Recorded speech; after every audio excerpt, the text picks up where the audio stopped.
Why is the baby crying and why would they not stop crying? So naturally, babies can cry anywhere between 45 minutes to 2 to 4 hours a day, regardless of your type of feeding.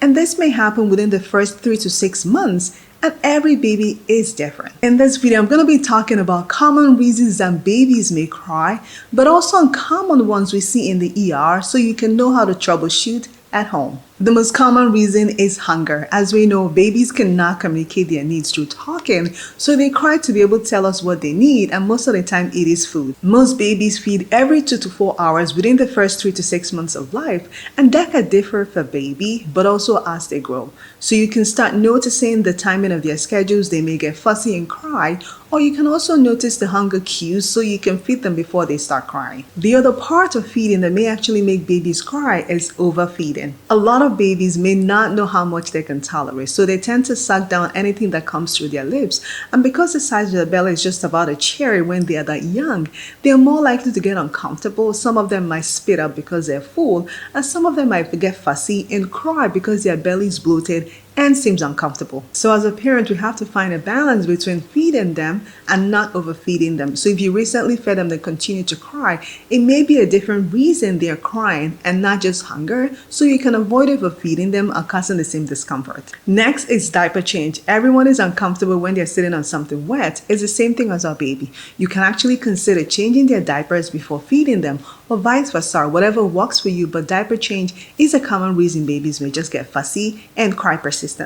Under the same umbrella of the diapers, babies can cry and strain for like 10 to 15 minutes before they poop. This is what we call infant dyschezia. I talked about in this previous video, and it's just because at that age they have not completely figured out the concept of pooping. So they may cry, but they're not actually constipated because then their poop comes out soft. So this is infant dyschezia and might be another reason why your baby is crying. Watch this video about infant dyschezia and how you can help them when that continues to happen. Number 4 is sleep. Some babies easily fall asleep once you put them down, but some others don't. They get fussy, they cry, get overstimulated, need cuddles and hugs from the parents.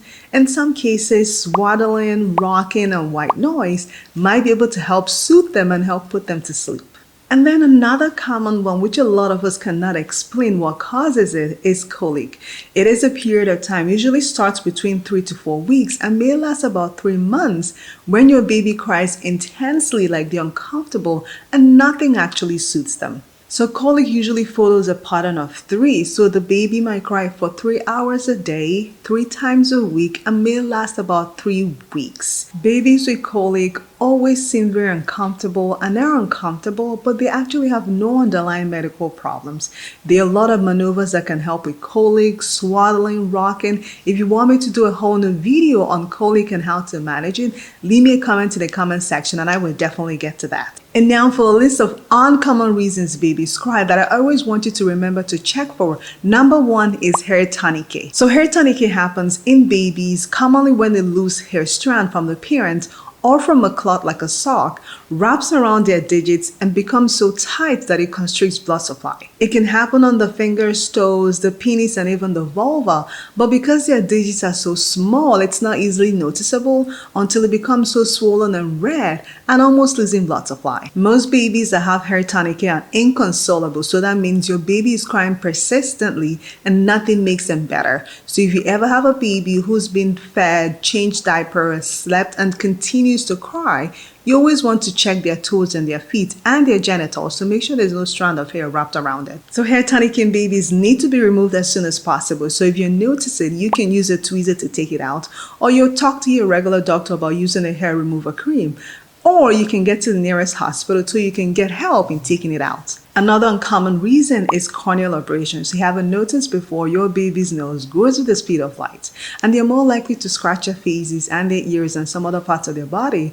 But one of the ones that seems unnoticed is when they scratch their eyes. So while the scratches on their faces are easily visible, the scratches in their eye, especially the corneal abrasion, is not, and that can cause discomfort, pain, and just like a foreign body sensation that just makes them persistently cry and refuse to open their eyes. So if your baby is crying persistently of persistently fussy and refusing to open their eyes, or you notice some redness and tearing from one eye versus the other, you need to get them checked because we usually stain the eyes, see the cut, and then decide to treat them. Most corneal abrasions heal easily even when not treated, but treating with what we call erythromycin ointment actually makes it more comfortable and makes it heal faster. And finally, babies can cry persistently if they're about to get sick or they're already sick. Viral illnesses that cause fevers, sores in the mouth, belly discomfort can cause your baby to cry persistently even before they manifest. Some babies can start getting fussy before you see they have a fever, so if your baby is crying persistently, it doesn't hurt to check their temperature just to see if they're about to get sick. Other illnesses like COVID and flu can cause generalized joint pain, headache, belly discomfort in babies and adults,